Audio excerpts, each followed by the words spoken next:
Hello ছাত্র বন্ধুরা, West Bengal home টিউটোরিয়ালের এই ভিডিওতে তোমাদের সবাইকে স্বাগত জানাচ্ছি।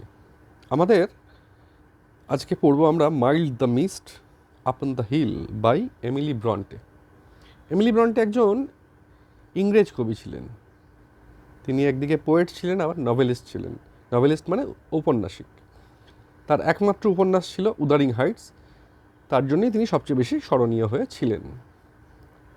এই কবিতায় দূরের পাহাড়কে যে নীল কুয়াশা ঘিরে আছে, এতে কবিকে তার যৌবনের শৈশব ও শৈশবের স্মৃতি মনে করিয়ে দেয়, যেটা তিনি পেছনে ফেলে এসেছেন।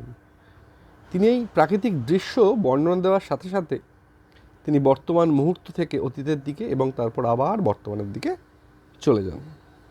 চলো এবার শুরু করা যাক। Mild the mist upon the hill. Mild the mist upon the hill. Mild মানে হালকা, মিস্ট মানে কুয়াশা। হালকা কুয়াশা পাহাড়ের উপরে, telling not of storms tomorrow, আগামীকালের ঝড়ের কথা বলছে না। স্টর্মস মানে ঝড়, টুমরো মানে আগামীকাল। No, the day has wept its fill, না, দিন তার প্রাণ ভরে কেঁদেছে। Spend its store of silent sorrow, খালি করেছে জমা থাকা নীরব ব্যথার ভাণ্ডার। দেখো, আমরা যখন কোনো কষ্ট পাই তখন আমরা কি করি? কাঁদি। আর কাঁদলে কি হয় জানো তো? কাঁদলে মন হালকা হয়। তাই বলছেন কবি এখানে যে দিন তার প্রাণ ভরে কেঁদেছে। আর কাঁদার ফলে কি হয়েছে? তার যে স্টোর রুমে আমরা জিনিস সঞ্চয় করি, সেই স্টোর রুমে যে সাইলেন্ট সরো, যে নীরব ব্যথা, সরো মানে দুঃখ বা ব্যথা, সেই নীরব দুঃখগুলো ছিল, সেগুলো সব স্পেন্ড করেছেন, মানে খালি করেছেন বা খরচা করেছেন। Oh, I am gone back to the days of youth. দেখো, কবির মন হালকা হয়ে গেছে। তাতে মনে হচ্ছে যেন তিনি আবার সেই পুরনো যৌবনের দিনগুলোতে ফিরে এসেছেন।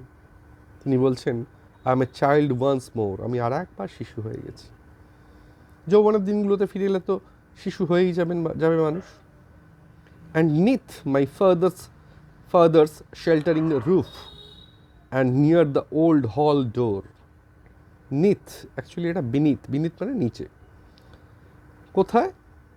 মাই ফাদার্স, আমার বাবার বা পিতার, শেল্টারিং রুফ, আমার বাবার আশ্রয়স্থল, যে ছাদ আছে তার নিচে।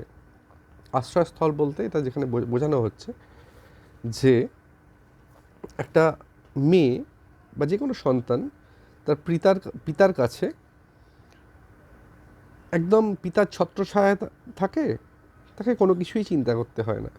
শুধু তার ঘর নয়, কোনো কিছুই চিন্তা করতে হয় না। তাই বলছে শেল্টারিং রুফ, যে বাবার পিতার ছত্রছায়া। And near the old hall ডোর, এবং কার কাছে? না, পুরনো যে হলঘরের দরজা আছে তার কাছে। I watch this cloudy evening fall, আমি এই মেঘলা সন্ধ্যা পড়তে দেখেছি। মানে কবি দেখেছেন মেঘাচ্ছন্ন যে সন্ধ্যা, সেই সন্ধ্যা নেমে এসছে। After a day of rain, সারাদিন বৃষ্টির পর এই মেঘাচ্ছন্ন সন্ধ্যা নেমে এসছে। ব্লু মিস্টস, নীল কুয়াশা। সুইট মিস্ট, মিষ্টি কুয়াশা। অফ সামার পল, গ্রীষ্মকালে নীরস বলে মনে হওয়া মিষ্টি নীল কুয়াশা, সেই কুয়াশা নেমে আসে। দ্য হরিজন্স মাউন্টেন চেন, হরিজন্স মানে দিগন্ত। দিগন্ত মানে, ধরো তুমি যদি কোনো সমুদ্রের পাশে দাঁড়িয়ে থাকো, দেখো দূরে, দেখো সমুদ্র আর আকাশটা এক জায়গায় এসে মিলেছে, সেটাকেই বলে দিগন্ত। এখানে মাউন্টেন চেন, এখানে পর্বতমালা এবং আকাশ এক জায়গায় এসে মিলেছে, সেটাই দিগন্ত বা হরিজন। মাউন্টেন চেন, পর্বতমালা, অনেকগুলো পর্বত আছে। The damp stands in the long green glass. Damp মানে আমাদের অনেক সময় কি হয়, স্যাঁতস্যাঁতে হয়ে যায় ঘর, ড্যাম্প পড়ে যায়, তাই না, বলি না?